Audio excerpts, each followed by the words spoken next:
What's going on, everybody? Welcome to another episode of Friday Night Lights. Week 5 of the high school season is behind us. Full transparency on this one. A couple of us were unfortunately sick this past weekend, so we did not get a ton of highlights. There were a couple of the top teams off as well, but we will run through max preps as we typically do, talking about what the top teams in the nation did. We'll go through roughly 3 minutes of highlights this week, a lot of running backs and quarterbacks, and then we'll give you guys the QB roundup as, again, that is the one position that gets a ton of acknowledgement on the high school level. They pay really close attention to what those guys do. So let's jump in and talk really quick about what happened. The number one team in the nation, St. John Bosco, continues to absolutely roll as they beat Central Catholic 65-0.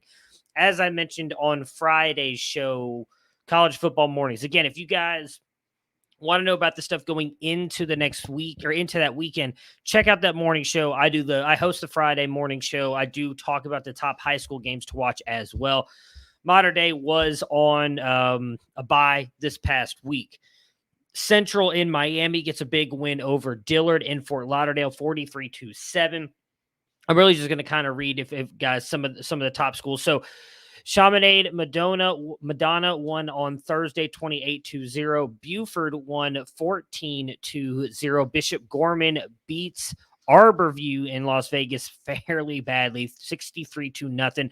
Chandler, Arizona, Dylan Rayola, quarterback for Ohio State, they barely hang on to beat Seguro 31-20. Was actually a really good game, one that I wish I had a chance to watch more of. I talked a little bit about on Friday's show the big matchup in Texas between Westlake and Lake Travis, both in Austin, Texas. Westlake comes away with the victory 35-20. IMG Academy beats Central in Phoenix City, Alabama 41-26. Duncanville beat Cedar Hill 59-28. Geyer comes away with the big win 49-21. Mill Creek beats Parkview 40-17. That's really most of the big games from this weekend. Again, a lot of the other teams are idle by. Did not get a ton of really great highlights from some of the top players in the nation this week, too. It was just one of those weeks where it was kind of a down week. So I'm going to throw up really quick the highlights. Obviously, we'll talk about them like we usually do, what players we've got here. So here we go. So this one right here, and sorry, as I'm sure I've said in the previous episodes, but if this is your first time here, some high school highlights and the cameras that record these are not the greatest of quality. So some of these videos will be a little bit bad, but this is Ruben Owens right here. I've got a bunch of Ruben Owens.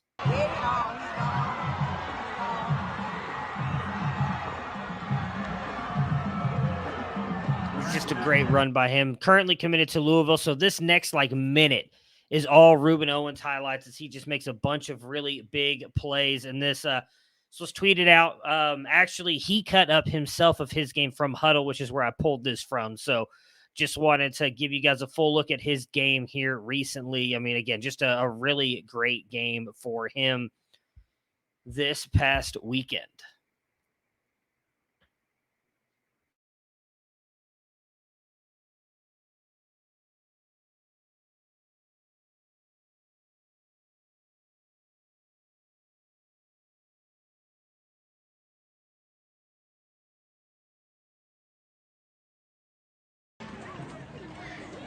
All right, so this one is Dante Dowdell, committed to Oregon, big back. As you can see, they're running in for a touchdown on the back end. They're one of the guys that we're kind of very split on as well here at C2C. I believe this is a Pierce Clarkson pass, so those, unfortunately, was really all we had for the running backs. These next ones will all be quarterbacks. So Pierce Clarkson, he's a top-end commit. I believe he's like QB8 for me in my ranks. I believe he's top 12 in the composite for 24/7 Rivals on 3 ESPN. He is committed to Louisville, so he actually has a wide receiver, St. John Bosco, number one team in the nation. They were committed to Louisville. There have been reports now coming in that DeAndre Moore might flip to Texas, which is going to be extremely interesting because, again, they play together. They commit to Louisville with Ruben Owens, who just saw the beginning of these highlights as well. Like, we were excited about what this could mean for Louisville. So I'm very intrigued to watch. That's something we'll watch and talk about. I'm actually planning on continuing this show throughout the offseason just to give you guys recruiting updates as well. With obviously, you've got the official with David, Matt, and Alfred as well that will do stuff like that. But Pierce Clarkson, one of the biggest things we've talked about with him is challenging down the field. So here we go.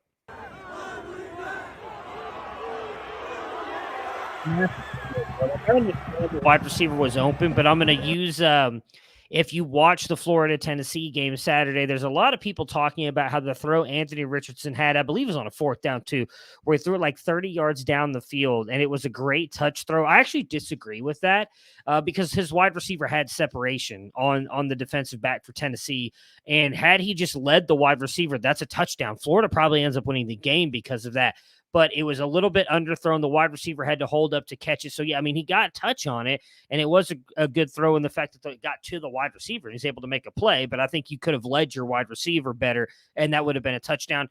Pierce Clarkson does that right here. And I'm not trying to say he's a better quarterback than Anthony Richardson. I'm saying sometimes even when you see wide receivers open, you still have to make that throw, and I like that he led him as well for the big touchdown. So good throw here by Pierce Clarkson going down the field. Up in the shotgun, so here we got J.J. Cole from Ankeny. We have not really shown any from him. Interestingly enough, Jackson Smolik, who is a rival of Ankeny, actually apparently big friends with J.J. Cole. We showed some highlights from him last week, then these popped up. So here's J.J. Cole. He is also considered a top quarterback commit going to Iowa State. 4th score of the night, 4.5 to play. Cole looking in the pocket, still on his feet, rolls out to the left. Man comes, still looking, now puts his head down. So, I mean, obviously he gets the rushing touchdown here. Not necessarily the most elusive quarterback of all time, but I do think, just to show you a little bit different what he can do. He can bring some with his legs. I don't know that he's going to make college defenders miss that easily. This is Avery Johnson, Mays High School, going to Kansas State. And why that matters, if you guys watched the games this weekend, you saw Adrian Martinez just torch that Oklahoma defense on the ground, not necessarily through the air. That is why Avery Johnson is so intriguing to me and a lot of the Campus to Canton crew. He is a better passing version of Adrian Martinez and more athletic as well, more explosive as a runner. If Adrian Martinez can do that, if Klein continues to call in plays for Kansas State, I really like Avery Johnson's upside. I'll be honest, I don't really know Adrian Martinez's eligibility situation with everything going on with COVID. I would think he's done after this year, but if he's not, even if it's just 1 year and Avery Johnson takes over as the starter after that, I think he's got a lot of upside. As you can see, he's in the backfield right here. He's about to get the ball, so let's see what he does. Still 35-7 with 2 minutes and 20 seconds. It looks like Avery will run it by himself. And you will be good for an Eagles touchdown. And there you go.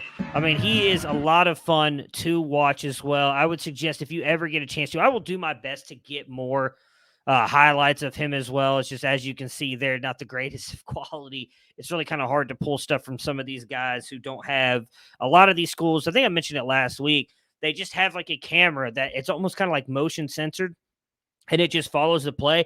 There are times that it won't even pick up the play is going on, and you'll get like a deep pass for like 60 yards, and it just stays right on the quarterback, and you have no idea it's a touchdown outside of the fans celebrating because you can hear it. So it's definitely a kid that we want you guys to know about and pay attention to. He is extremely, extremely good.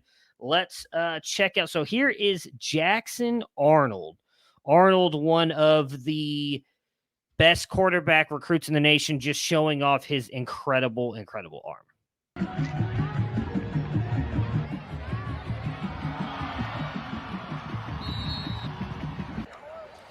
Again, I know wide open wide receiver, but still, that was just an absolutely great play.